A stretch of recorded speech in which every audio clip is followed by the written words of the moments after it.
everybody, back at the channel. I was asked to do a little thing here on the anti-roll. Start out here with my car. As you can see, the top tube right there, that bolts to the chassis. You see the bolts right there. Then this arm here goes to the link. You follow it down, bolts right to the axle. So all it is designed to do is to keep these two here from getting out of alignment, because when you apply the pressure, the car wants to raise this way. So the anti-roll, that's all it does, is keep the car square with the axle. That's it. And when it doesn't go right, I'll show you how that ends up. This is what happens when an anti-roll breaks.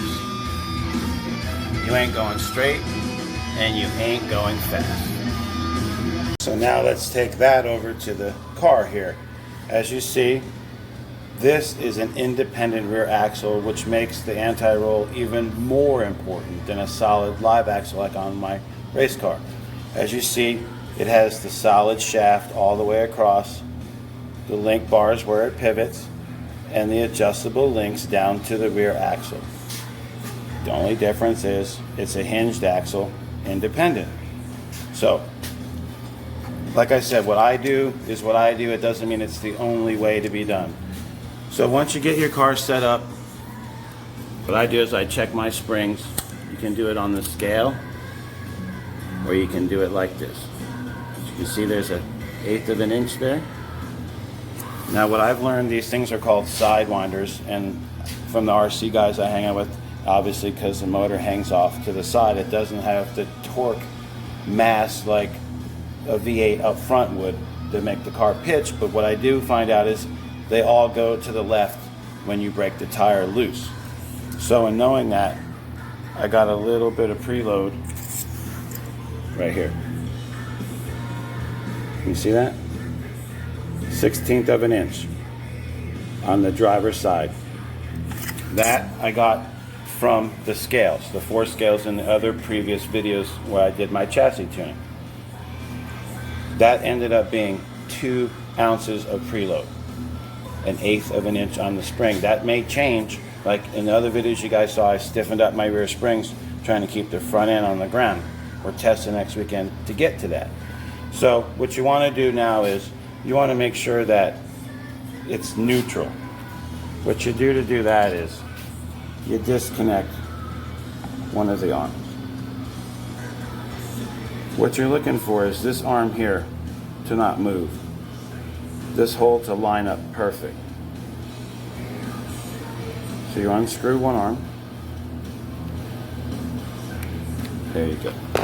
And as you can see, it just goes right there.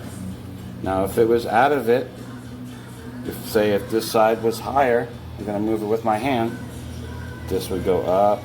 If it was down, it would go down. But as you see, it fits right in the hole. Goes right in there. So that's neutral. The preload is in the shock. Spring. Anti-roll is neutral. Take that thing, flip it out, move it around, it goes right in the hole. So now that you've established that your anti-roll is neutral and it's all squared up, put that back in.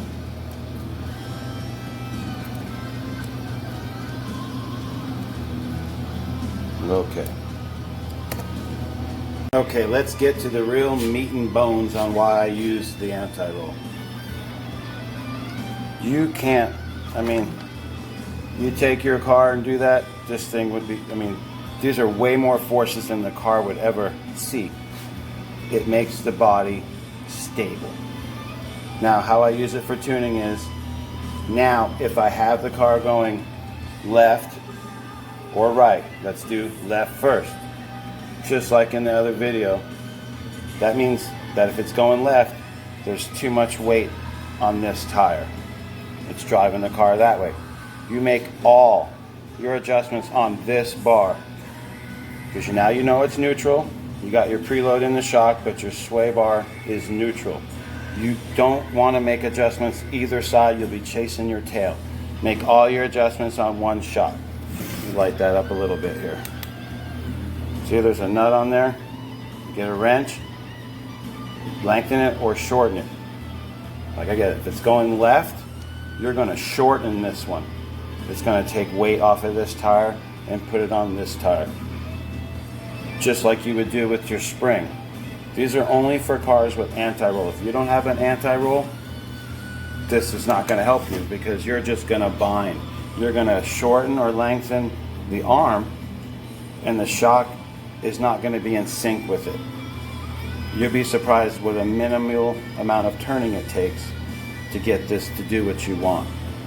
So that's how I set up the anti-roll, and the real reason why I use it is when it gets out there about 20 feet and it really wants to, you have to drive the car, it keeps the body roll to a minimum, or else you'll be chasing the weight of the car as it's chasing around, you know.